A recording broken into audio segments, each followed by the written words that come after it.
And here's the other thing. You say it all it takes is one, but I can come up right now with a probabilistic estimate, the Fermi paradox solution called the Drake equation. And it has all these terms in it, but there's one term that we have no idea about, which is how long does a civilization last for? All right. Well, I got to head uptown. I'm going to head out tonight to an event where I'm going to be talking about these meteorites. Again, you can get them on my website.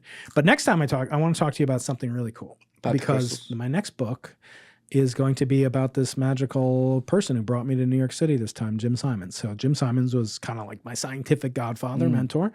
He happened to be one of the richest guys in the world. But he was also one of the most curious people in the world. He invented things in mathematics that have applicability, everything from genetics to quantum computers to cosmology to string theory and beyond. And he would, up until his dying day, he basically was commanding me, issuing me challenges to go out and discover this phenomenon, which is related to this magic crystal. So I kept teasing the magic crystal. So you have huge retention. This video is going to have like a flat retention curve, 99%. Look at you little YouTuber. Come on, you know I got to YouTube it up. So take a look at this thing here. Here's my card. This is you get when you get onto my mailing list there. So take this. This is like a Costco lifetime membership card right here. Yeah, that's pretty nice. So now put this magic crystal in, which is mostly clear, right? You'd say it's got some little cracks in it, but take a look and tell me, describe for the audience listening, perhaps when you put it over some text, what happens to the text? Gets a little foggy. Okay, so put it down flat. Put the card and the crystal down flat. This is called Icelandic spar or now it doubles it. Crystal. It doubles it. Perfect. Yeah. This crystal is called birefringence. Bi, like bisexual. I can't decide. Yeah. Yeah. Bicycle. Birefringent. It has two refractive indices, two different directions for light to propagate in. Your glasses have one. If you had glasses made of this stuff, you go nuts. Now, this is a polarizer. What I have here is called an optical polarizer. What it's going to do is kill off one of those two polarization states that have different indices of refraction. Tell me what happened. Put the card, you guys fidget too much. Put it flat? Put it flat, put both of them flat, and now put that on top separately? of it. Or on top of it? Well, you put it separately first just to show that it doesn't do anything. It just makes it darker, right? It just makes it darker. So on your cameras right now, you don't have any ND filter. Shame on you, Joe. Shame on you. What's an ND filter? ND filter, That'd be Joe, my fault, not Joe's. Yeah, what's that? Yeah. What's an That's ND a filter? neutral density filter, so it allows the aperture to remain open more, so you get a little more motion blur. It cuts down on the intensity by a certain you know power. what he's talking about. Yeah, All right, good. There are other ones called circular polarized filters, and then there are ultraviolet light filters. It's a good tip out there for expensive lens, kind of whores like me. There's a beautiful camera shop around the corner. It's amazing. Yeah. You should go take a look. Well, we got B&H on 34th over It's here. over here too? Yeah, okay. yeah. Gotta check them out. Baruch Hashem. I gotta go check them out. So when you look at that through the polarizer, it just dims everything. That's all it does, killing off half the light. Now, if you put it on top, and now you might have to rotate the circle, the polarizer. No, it's all single. Now it's making it single. So it's killed off one of the two images that was distorting the view that you have of the card. In the cosmos, there have been claims that the universe does the same thing as that crystal. In other words, it appears as if the universe, according to researchers using data from the Planck experiment, that there's a delay or there's a slower propagation of light. Like Claudia thinks for gravity, but this is for light. Light may slow down slightly based on its polarization. That is an idea that is related to what Jim Simons invented called the Chern-Simons topological invariant. What we're looking for at the Simons Observatory is to determine whether or not we can see this. It's called cosmic birefringence. Birefringence is the double refraction. Why you saw two images. The polarizer kills one of them, allows you to see clearly in one light only. Now, one last experiment you could do there, and this is actually what we're doing at the Simons Observatory. So put the card, put the crystal, the birefringent calcium crystal, put that on top of the text. Put the polarizer on, it kills it off. Now rotate the polarizer about its center and tell me what happens to the letters that you see. Just keep the crystal on the card fixed. So just rotate it like this. Just spin it. Yep. What do you see happening? They get darker. It gets darker and then it gets lighter and you can see it again. Yes. That's called modulation. What you're doing is you're changing. Oh, and they change positions. Change positions, right? So you're basically killing on. Isn't that my cool? ADD is going to go nuts. It's pretty with this wild, later. right? This is incredible stuff. This is fundamental physics. To determine if, on cosmic scales, if the universe behaves as if it's filled with this crystalline refractive index material is one of my top goals because it turns out to be related to properties of dark matter. It could be that what we call dark matter It's just what's called a heavy photon, a photon that actually has mass, but we've never seen it because we've never seen far enough back that the effects, this is a huge effect here. I mean, you could see it with your eye basically, but imagine if the effect is like parts per trillion.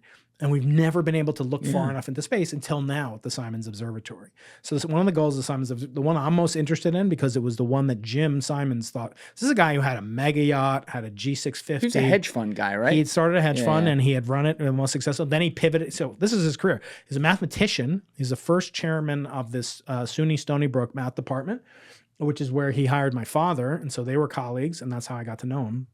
He hired my father. My father was a professor at Cornell. He moved down to work with Jim at Stony Brook. Yeah, he died last year. He died a year ago. And that's why tomorrow is a memorial kind of tribute to him, where we're going to have some of the greatest physicists, Nobel Prize winners. And just ripping bogues till the end. God he bless actually him. was, he smoked merit, filterless usually for 65 years. He died May 10th. Yeah. So tomorrow we're having an event for him where we're honoring his life, his legacy, his scientific contributions. But one of the ones that he always kind of wanted is he had the 650, he had the limo, he had the Gulf, he had the mega yacht, but he won a Nobel Prize. It's really funny. The man who had everything. I got him an asteroid. I have an asteroid named Jim Simons after him. If that's right. On Wikipedia, Yeah. you'll probably find I it there remember too. that. 6618, Jim Simons. I didn't know until Eric went on with Rogan back in February 2023 in that episode where he's like, Michikaku. Michikaku's out of control. But like he talked about this guy, and I really never knew about this guy before. He is a fascinating. Yeah, Eric, projects a lot of stuff onto him. Like maybe he was involved in gravity research and funding like super secret technical organization near Brookhaven National Labs in Stony Brook and the hedge funds a CIA cover. Yep. I don't agree with him. I mean, he told me, and actually on my podcast with him last month, he said that, Jim told him that it was actually much more boring than he suspected. And I knew that because he had told me that the secret that's what that I they would had. tell him too if I was working for CIA. Yeah, but if it's hard, again, it's hard to have a conspiracy, a cover up, whether it's about assassinations, whether it's about UFOs, or whether it's about CIA, involvement in a math department. It's maybe you can control it over one or two guys or gals, but then their spouses, their kids, they want to put something in their will, they want to do, and they have it be verified. Right. So that's what they say. They say two people can keep a conspiracy if one of them's dead. That's right. A famous. This isn't hard. Come on. Famous saying, right? So. Anyway, the next time I come back, I hope that we'll have information that either refutes the claim made by, quite frankly, their kind of competitor. I mean, I've been looking for this signal. They claim they detected it using this $1 billion satellite called Planck data, and they're great scientists. And I'm kind of trying to see if they're right or wrong. And I've been working on this for a long time. But no matter who's right, we want to know the answer. And so I'm comfortable being wrong. But if it does turn out to be there, it would be incredibly ironic because it would mean that Jim Simons, beyond the grave, is now experiencing this Nobel Prize worthy discovery that only he was legitimately responsible for, both in terms of funding the observatory, funding the team, funding the basic scientific research, and providing the inspiration to millions of people to be fascinated with stuff in the cosmos for the betterment of mankind. Really, he's like a modern day Alfred Nobel, or was. Can you get a Nobel Prize posthumously? No, that's one of the problems that I wrote about in my book, my first book, Losing the Nobel Prize. It's about how it's cruel, unfair, and inaccurate description of how scientific method works. It doesn't work that way. Science is not about like, oh, you happen to be alive when this thing came. No, what matters is like we still use Newton's laws over certain ranges, and then someone comes along and shows that Newton's wrong, named Albert Einstein, and then someone will come along later on and prove that Einstein's wrong, and that actually, Claudia or somebody else. That's how it works. That's how it's supposed to work. And my job as the experimentalist is to provide the data that then discovers or refutes what they claims are being made, and hopefully gets us on a pathway that's closer to the truth. As we see farther away, last question for you. As we see farther away, though, we're talking about distances today that just blow my mind, and obviously the exploration aspect of science is moving up at a fast rate. As we look farther away, though, and begin to actually conceptualize just how many galaxies there are, or that we didn't know about before, or how much matter or lack thereof might be in some of these, mathematically speaking, doesn't it start to make the possibility that the probability that there is intelligent life out there, meaning like an alien as we would consider it here, doesn't that make it damn near 100% as we get farther and farther here? I don't think so. I mean, I've had this debate. Again, going back to Antarctica. So when I was in Antarctica, I think at one point in time, I was probably the most overweight person on the entire continent. You know, 25% five body people fat. there? Well, no, that's the point. Yeah, it's a huge amount of space, though. Yeah. It's basically the argument you're making. Space is proportional to content, right? So, like, just because you have a lot of space, like, there's an awful lot of of hard disk space in the cloud, so to speak, right? Does that mean it's all filled up? There's a lot of content on there too, but it's a fraction of what there could be. On Antarctica, right now, in the middle of their winter, it's actually going to be the coldest night. It's going to be about 100 below zero Fahrenheit. So on July 4th every year, they do what's called the 300-degree club. They go outside, they go into a sauna. There's a sauna at the South Pole that goes up to 200 degrees Fahrenheit. Then they go outside for the ultimate cold plunge, except they don't lie down. They run around. You can only wear your shoes or else your clothes will freeze to your body and freeze off your junk. So they go out from 200 degrees positive to negative 100 degrees and run around the South Pole, which is just like a flagpole, basically. And then they come in, that's called the 300-degree club, experiencing a delta temperature of 300 degrees Fahrenheit. Insane. You can't imagine it. If you spit, your spit freezes in midair. Your eyeballs could freeze in midair. But anyway, that's a tradition down there. Who the hell wants to do Antarctica, that? there's right now 40 people there. So it's a continent. It could support billions of, literally every single person on Earth could fit in a 1 cubic mile cube. Did you know that? If you took everybody on Earth, put them in a blender, they fit in 1 mile. A cube from put 'em here in to a blender. Manhattan. Well, don't put them in a blender. They fit in a 2 cubic mile. I mean, how big do you think you are in a blender versus, fully extended? Maybe 2 miles. Does that make it any less tiny compared to the size of the Earth? There's almost nobody on Earth compared to the size of what the Earth could support. So you telling me the universe has a radius, which we know to be true, of 45 billion light years. I mean, We first of know all, that to be true? yeah, that's how far away the CMB is. That's where the CMB last scattering surface that you talked about in timestamp 2 hours and 14 minutes with Claudia Durham comes from. Don't you remember? Do I know your timestamps better than you do? On this count, you do. That's a first in the history of our show. Nice job. So when you look at the universe, you see how what we're observing, again, could not be there. Like these things could have disappeared. So I like to, let me even just spot you all that. Let me just say in our galaxy, let's just focus on things that plausibly could have come to Earth in the 30,000 years since human beings in modern form came about in, the Mesopotamian region of the Middle East, right? 30,000 light years away. And traveling at the speed of light, and they got it. That's a volume about the size of our galaxy, okay, or an area the size of our galaxy in radius. In that regime, we have zero evidence, even though there's literally 100 billion stars in our galaxy. Each one has maybe 10, 100 planets, just like ours does, right? Minor planets, big planets. All it takes is one, though, Brian. All it takes is one planet that All it has takes is intelligent one, life. but there's also zero evidence for any of them to be there. So if you have something that says that you can have this, like again, perpetual motion machine, or you have some symmetry principle that says that there's no possibility whatsoever of getting some angular rotation that doesn't produce what's called angular momentum. Like there are things in physics called conservation of energy, right? So all it takes is one. Well, all it takes is one violation of conservation of energy. Yeah, but we've never seen that. We have no evidence for that. We have principles of physics that are based downstream on that, of that not occurring. And here's the other thing. You say it all takes is one, but I can come up right now with a probabilistic estimate, the Fermi paradox solution called the Drake equation. And it has all these terms in it, but there's one term that we have no idea about, which is how long does a civilization last for? So even let me stipulate that there's been millions of civilizations, but our galaxy is billions of years old.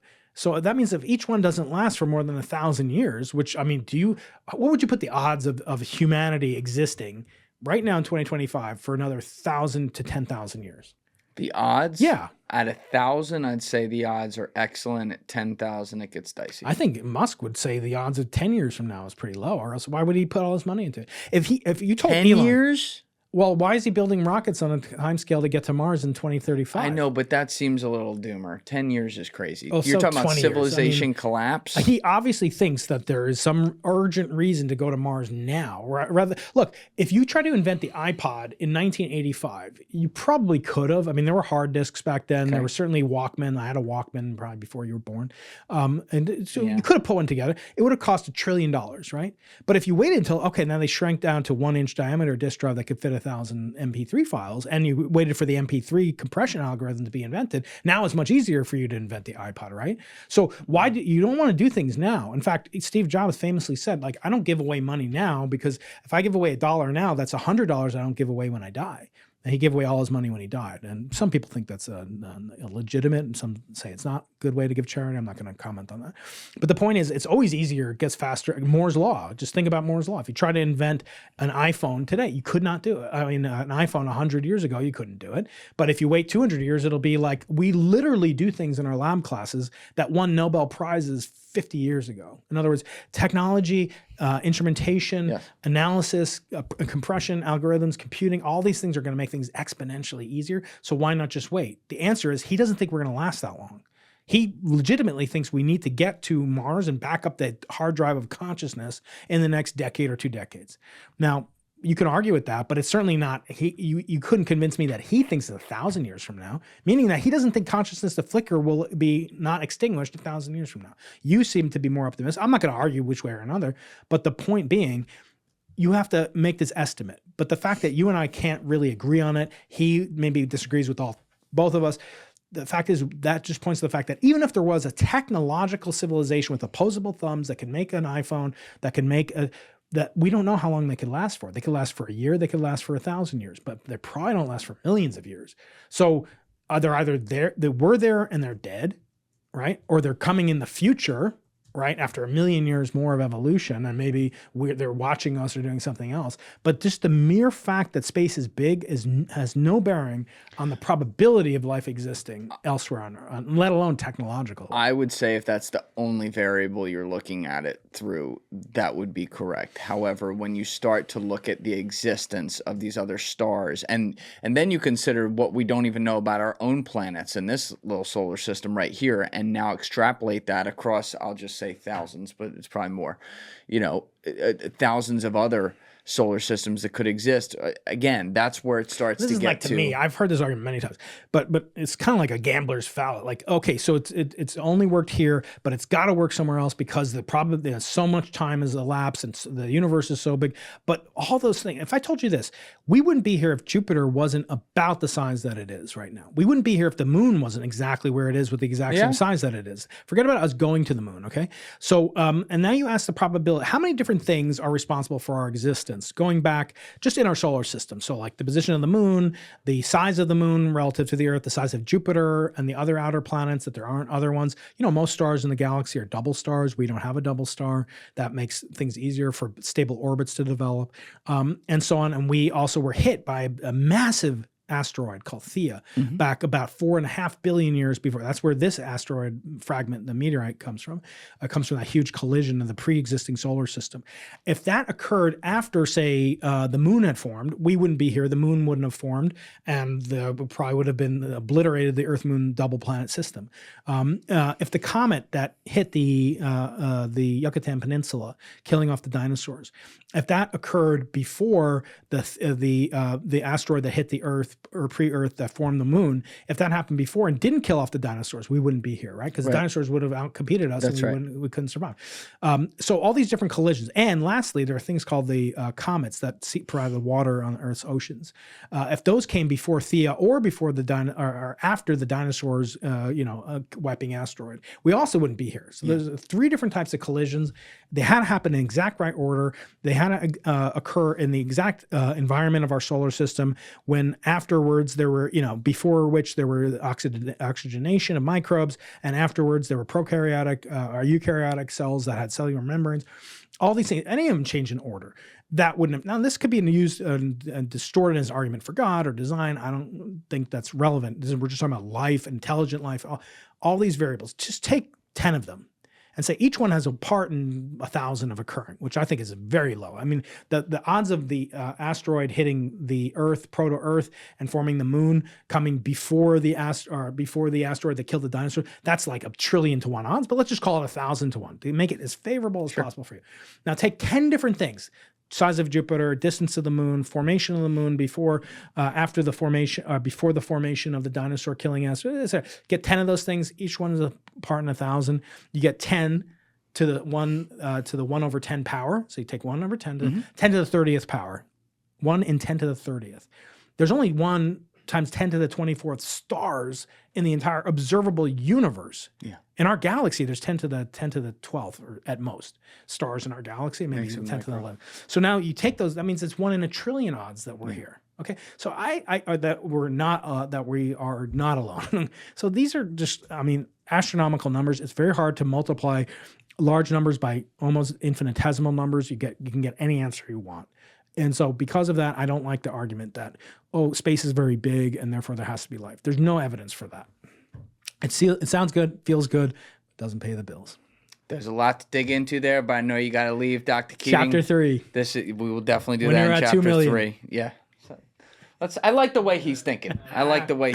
But listen, All right. I love talking with you, Brian. Yeah, it's fun. It's a lot of fun. Thanks for coming And around. you got a lot on the bone there that you're always looking at. You're also one of the most connected guys within the physics space I've ever talked with. So That's I know fun. you're talking to a lot of different perspectives. So thank you as always fun, for man. stopping by. Thank you for hosting me. All right. And we'll have the links down to your Yep, YouTube get the channels meteorite. Yep. below. And then that's right. we should put your website down there too, Yeah, right? briankeating.com. You got it. All right. Everybody else, you know what it is. Give it a thought. Get back to me. Peace.